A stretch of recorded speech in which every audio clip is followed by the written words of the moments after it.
Oh, hello! Welcome to today's episode, where we are going to look at our Year 2 champion from the Modron March, Qillek, Cleric Bard. Alright, so, as per the usual, with all of these guides so far, it seems like, let's get some gold find under our belt. Or I guess mostly just some gold. I've already got the gold find. Get some levels, get some golds, get some specializations and some stuff to look at, and we will, and then we'll go over some abilities.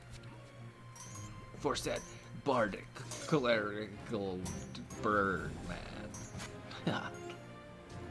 I don't have a ton of gold. I'm only a level 19, but I really want to get into this.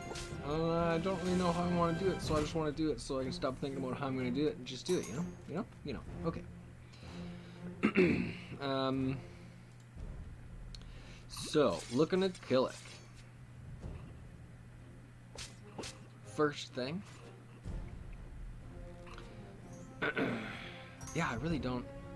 I gotta think of this stuff more before I start the videos. Okay, so Qillek. Swaps slot number 5, where you would normally have Calliope as your core champion.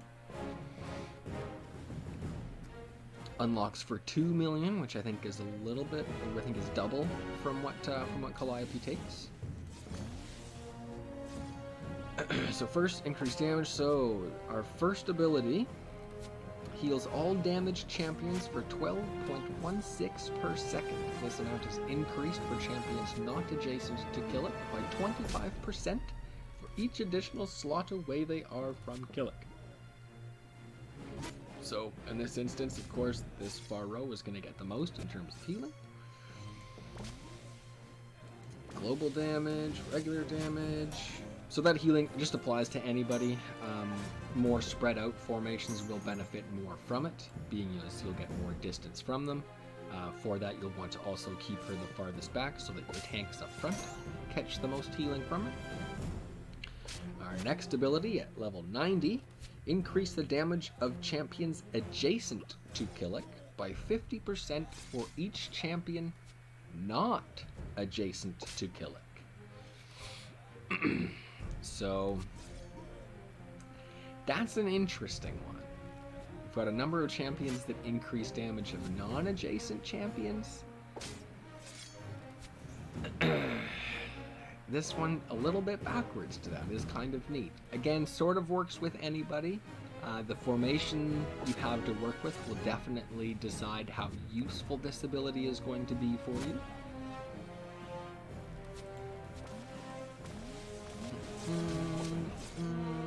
Increase healing ability, increase effect, specialization, Blango.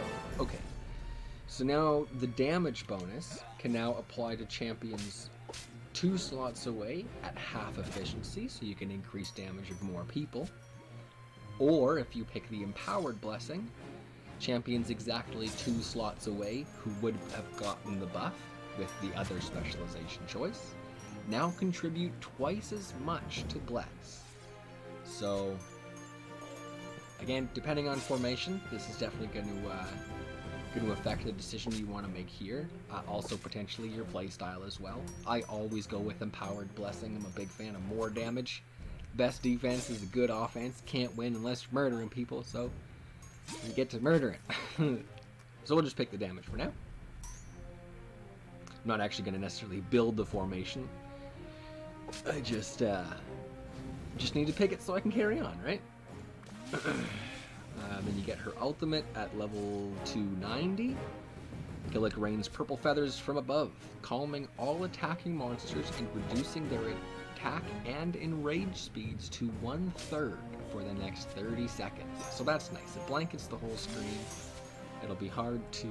Let's put some folks away here. So it'll be hard to actually use it with the rate of kills we've got so far. We'll go like this, we'll go like this. There you go, there's a full screen. A couple of folks. Oh, look at a couple of... And there's the level. Great. Let's turn that off. Oh, boss. Wonderful. Everybody will come in real fast. So damages 2 opponents, it looks like. I'll have to forgot to read that. Let's the boss come out. Come on, boss. Heals himself, which is nice. There you go. So you'll see the purple feathers on screen. Damages everybody. And if they hadn't died, they would then have been incredibly slowed, which allows you to recover a little bit. It's nice. And now, quick watcher, Qillek attacks the frontmost monsters with a flurry of feathers.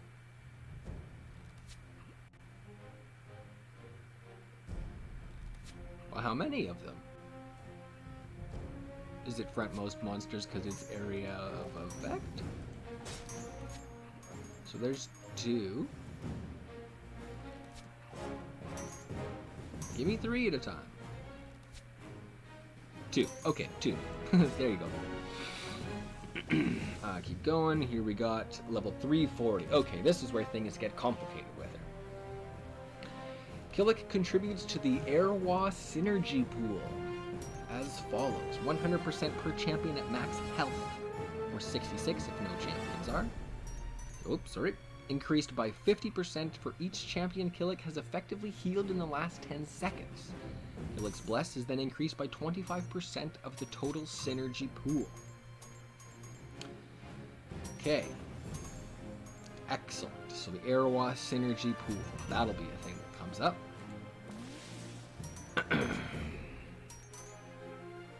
Now let's read that a little bit. Airwa synergy. Here you go.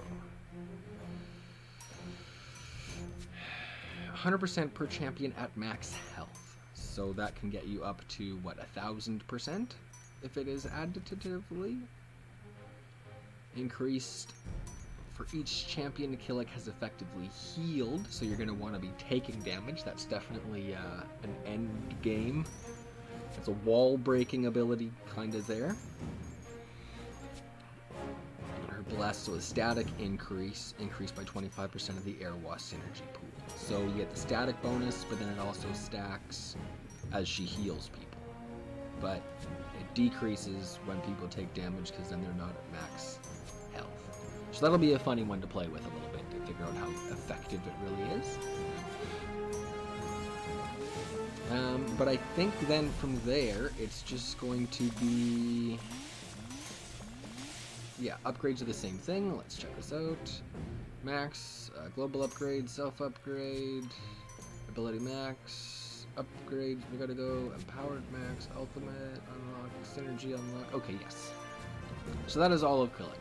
So most of her abilities will work with anybody, very much like Evelyn, but then she does have the Airwa synergy, which relates to her affiliated champions.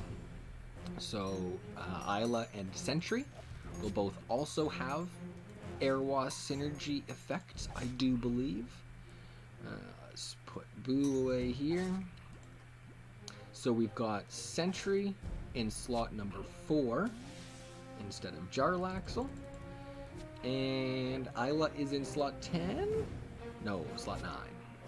9. Yes, so instead of Makos, you would get Ayla. Boop. She comes in there as well. Now, Ayla and Sentry are both support tanks, I believe. Tank and support. And then healing and support. So they really just, the 3 of them together will help to keep your party alive. Now, Sentry, most of her abilities we will go over in her video, but we'll take a look at the synergy effect she has. Airwa synergy, here you go. Contributes a 100% buff to the Airwa synergy pool for each enemy on this screen. Excellent. So again, that kind of works with the healing stack from Qillek, so it's an end game thing. Guardian of Solwyn, which is her damage buff, is then increased by 25% of the total pool. So now we have 2 people contributing to the pool, increases that, and then so they will both have increased effects on their buffs from said pool. And they both kind of have stacks there as well that will help to increase it at the end game points. And then for Ayla,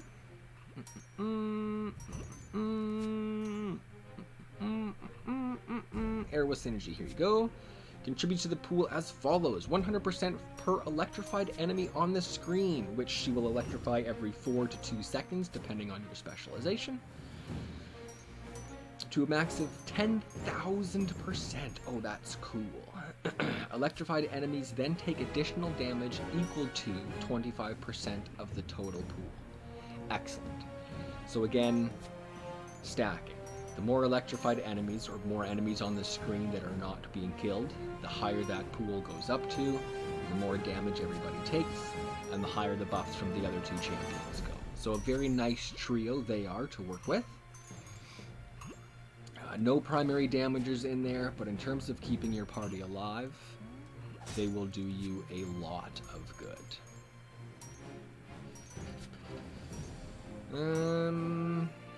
Yeah, so that's kind of hers. Like I said, so she pairs the best with the other heroes of Erwa, of course.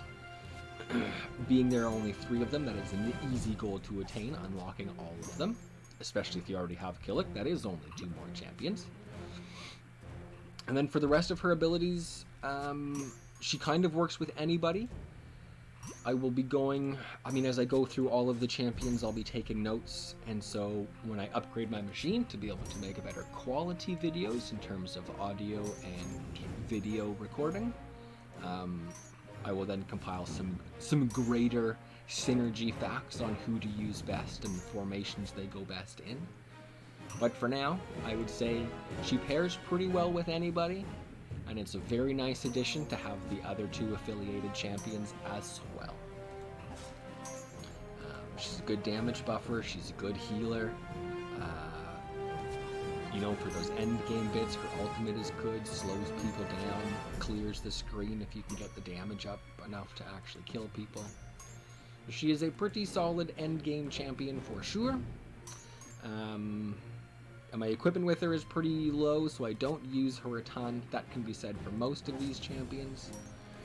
I think once I have everybody unlocked, I'm going to start opening chests. I'm starting to babble now, of course, but I do have like 5 3/4 pages of chests to open. Let's see, where do we start getting items here? On page 6. Yes, 5 3/4 pages of chests to open. So I'm going to make a video about the importance of items at some point. Once I get all the champions unlocked and I can get all those guides out of the way, we'll open some chests. And in that one I'll get to the end of my wall, where all of my champions are maxed out in terms of purchasable upgrades.